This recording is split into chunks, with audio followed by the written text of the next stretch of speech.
I'll take it easy. Damn it, I said I will concede that y'all both have a point. If y'all are willing to concede that, damn it, Dak Prescott, choke. Yeah, I agree with that.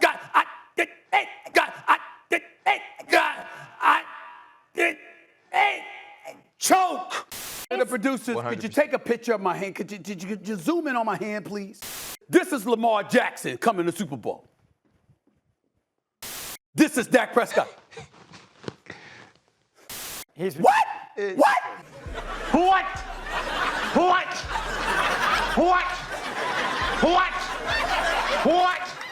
Did you just say that with a straight face? Did you just say that Dak Prescott wasn't scared? Did you just say that with a straight face? Come playoff time. Not regular season. Dak Prescott is not scared. Are you ready for this, RC? Regular season, I think Dak Prescott deserves all his bag. Postseason, that brother getting nervous. Y'all know. How about them Cowboys? Angry Cowboys Fan, are you down to ride? Angry Cowboys Fan, are you down to ride? Drop a like on the video, go ahead and subscribe.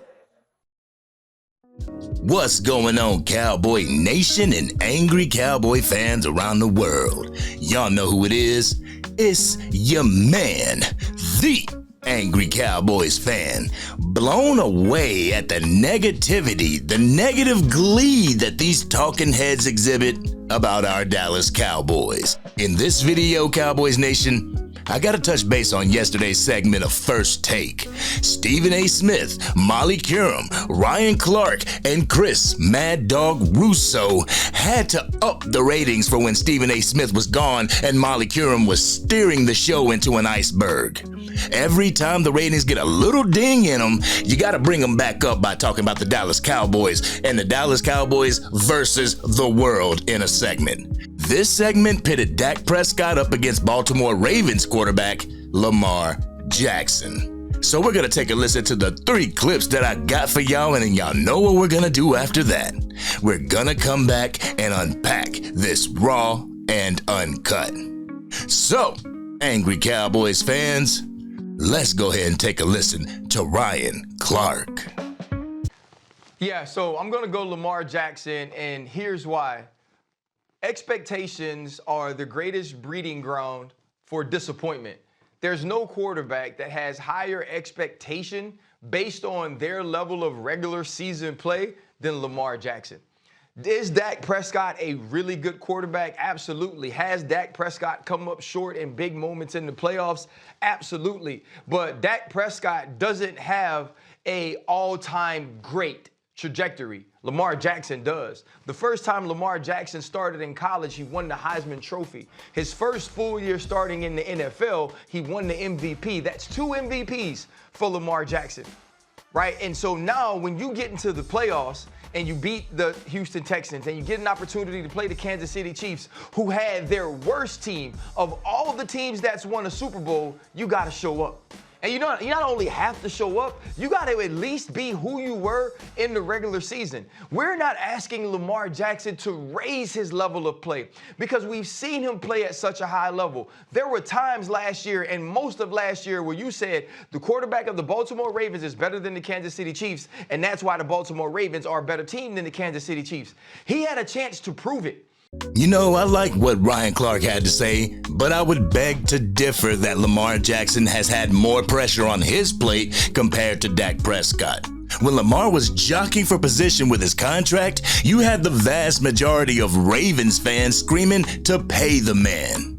Each time Dak Prescott has gone up for his payday, 45% of Cowboys Nation doesn't want him to get paid, 45% of him does want to get paid, and the other 10% just wishes that Dak Prescott would leave the Dallas Cowboys and go on to win a championship with another organization. Not only does Dak Prescott have the weight of Cowboys Nation bearing down on his shoulders, he has the weight of sports media micro-analyzing every move that he makes on and off the field. Tell me with a straight face that Lamar Jackson has to put up with the same level of disrespect from the Ravens organization and the 3- and 4-letter networks. I highly doubt it. But jumping into the next clip that I got for you, Ryan Clark continues his monologue and Stephen A. Smith has to cut him off because he can't believe what he's hearing. So let's take a listen to what Ryan Clark had to say and then come back and talk about it. Roll a clip. Dak has played badly in playoff games. Dak has been the reason, in my opinion, that they've lost playoff games. Okay. For sure. But I feel the same way. I feel the same way about Lamar Jackson, though. So you feel the same way about Lamar Jackson? The same way? Yes. So come on. Stephen I do A. too. Stephen A. I do too. Okay, Stephen What? A. I do too. Here's the Mad Dog. Yes. Here's my question to you, Mad Dog. Last year, were the Baltimore Ravens a better team than the Kansas City Chiefs? Yes. Of course they were. Yeah. Should the Baltimore Ravens have won that game? Yes. Yes. I'm with you 100%. No Why question didn't about they? it. And he wants to Why bring up this didn't Zay they? Flowers The quarterback. fumble. And he wants to bring up this Zay In his Flowers. zone. Well, make up for it. That's what great quarterbacks do. He threw an interception in the following drive in the end zone. right. Okay. So take it easy with the fumble for crying out loud. You know, why is it when analysts give Dak Prescott even a backhanded compliment, Stephen A. Smith always has something to say about it? Every time someone comes on First Take and speaks positively about Dak Prescott, Stephen A. Smith damn near has a heart attack. Y'all saw him at the beginning of my video. He couldn't even talk right when another person was giving Dak Prescott praise. This goes far beyond an act, and I'll get more into that during my Raw and Uncut portion, so make sure you stick around for that.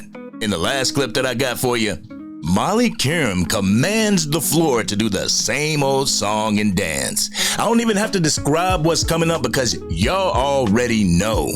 In the comment section, I want y'all to let me know if you know before the clip starts what it's gonna be about, all right?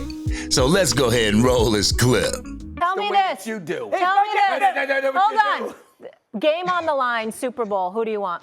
Dak Prescott or Lamar Jackson? Boy, oh boy, do I have Lamar another choice? Lamar Jackson. Let's hear it. Lamar Let's hear the hypocrite. Go ahead. Who you got, big guy? You're giving me that's a You know. Come on now. choice. Let me tell you. I guess Lamar. There we go. damn right. America Damn right. once again. Let me tell you something right now. My thought If the Super Bowl came up, RC, no, I'm in charge right now. Go ahead. RC, let's do the same thought experiment. Game on the line, Super Bowl. You put a lot of money on it. Who are you trusting, Dak or Lamar? Lamar, absolutely. Okay. Boy, there it is again, Cowboys Nation. Molly up to the same old shtick. Who would you take in the Super Bowl? Dak Prescott or Lamar Jackson? Who would you take in the Super Bowl? Matt Stafford or Dak Prescott? When someone takes the side of Dak Prescott, it boils down to who would you rather have in a Super Bowl? You know what? Y'all ready for my Raw and Uncut? Y'all ready? Let's get it. Let me answer the overarching question of this segment. Who would I rather have? Well, I would rather have Lamar Jackson's rushing attack over Dak Prescott's. I would rather have Lamar Jackson's defense over Dak Prescott's. I would rather have Lamar Jackson's coaching over Dak Prescott's coaching. I would like to have Lamar Jackson's front office over Dak Prescott's front office. But let's make another hypothetical scenario. If the Baltimore Ravens and the Dallas Cowboys made a switch and Lamar Jackson became a Dallas Cowboy and Dak Prescott became a Baltimore Raven, would Lamar Jackson bring to the DFW the Super Bowl that it has been missing since 1995? Me personally don't think he'd be able to do it. With all the outside interferences that he would have to put up with, all the negative criticisms from the 3 and 4 letter networks as well as our own fans, I don't believe he could place this team on his shoulders and take them to the promised land. Not the way they are expecting Dak Prescott to do. But Ryan Clark talked about Lamar Jackson having this trajectory of greatness while Dak Prescott doesn't. Then he said he doesn't ask Lamar to raise his level of play, but everybody wants Dak Prescott to raise his level of play as well as raise the level of play of the players on the damn team. Y'all have seen this entire offseason. The defense don't show up, we lose, and guess what? it's Dak Prescott's fault. We don't have to go into the regular season stats because everyone and their mama who knows the game of football knows that Lamar Jackson can only beat Dak Prescott in the running stats. Any stat that has to do with pocket presence quarterbacks, any stat that has to do with a pocket passing quarterback, Dak Prescott has Lamar Jackson beat all day, every day. There's also a compelling argument that Dak Prescott should have won the MVP last year, but the Cowboys are so hated that no Cowboys player is going to win in a close vote. The Cowboys player would have to beat everyone else by a wide margin in order to secure any type of award in the NFL. But to keep it a buck with you, a lot of people are getting sick and tired of the debate-style sports analysis. There's nothing to be gained from watching old men yelling back and forth at each other so people can get that dopamine hit. This segment hasn't taught me anything I didn't know about Lamar Jackson or Dak Prescott. This segment didn't tell me anything more about the game of football or how my football team could get better. This segment was the equivalent of the last clip where Molly presented her gotcha question for the 4th time in a week. Pointless, divisive, demeaning, and flat out drama-filled. But that's something that I hate about the 4 and 3 letter networks. They always want to put someone up against another person. Dak gets compared to Patrick Mahomes, Josh Allen, Joe Burrow, Deshaun Watson, CJ Stroud, Tom Brady, Justin Herbert, Trevor Lawrence, Matt Stafford, Troy Aikman, Peyton Manning, Roger Staubach, or any other quarterback that comes out of the 1st or 2nd round of the draft, or they think that they can put up against him. The one thing that people fail to realize is the fact that they're putting Dak Prescott in the company of these other great quarterbacks. The 4th round draft pick out of Mississippi State is in the same conversation with the greats of the game. You can't say that a Super Bowl would cement his name in history when the 3 and 4 letter networks treat Aaron Rodgers like a piece of shit. 4-time MVP and Super Bowl champion, and he still can't get the respect that he deserves. So unfortunately, in football, the winner doesn't write history. The sports columnists, the talking heads, the fans, and content creators will dictate how they're remembered in history. You can win a Super Bowl and still be considered average, i.e., Nick Foles. You can win 2 Super Bowls and have ex-players disputing if you should be going to the NFL Hall of Fame, i.e., Eli Manning. I say that to say this, Cowboys Nation.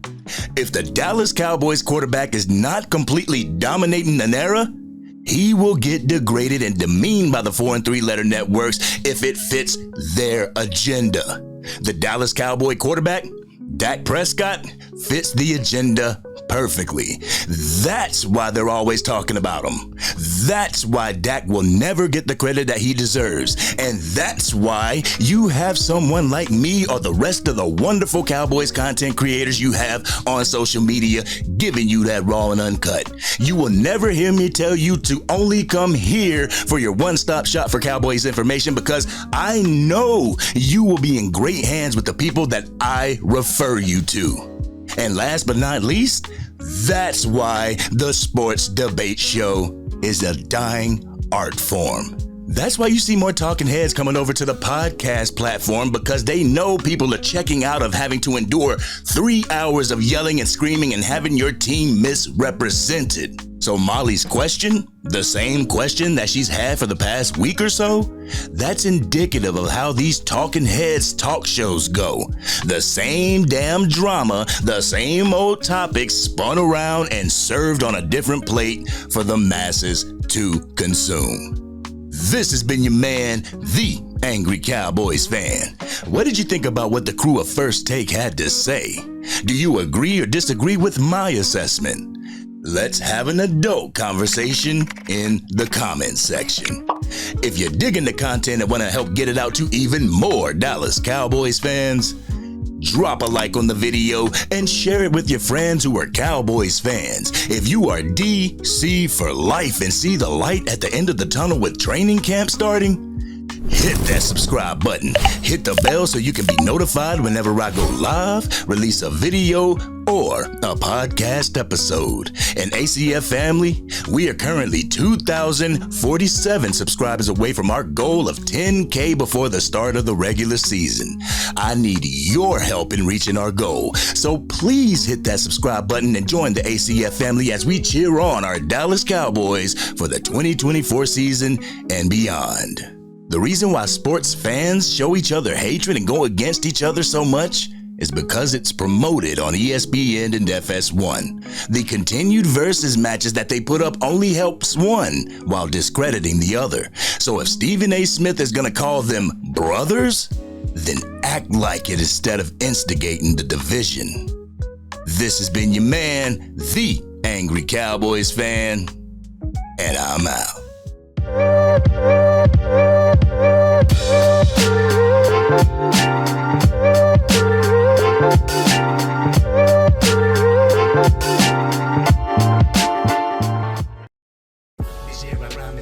Dang, Angry Cowboys fan, you done made it through the entire video.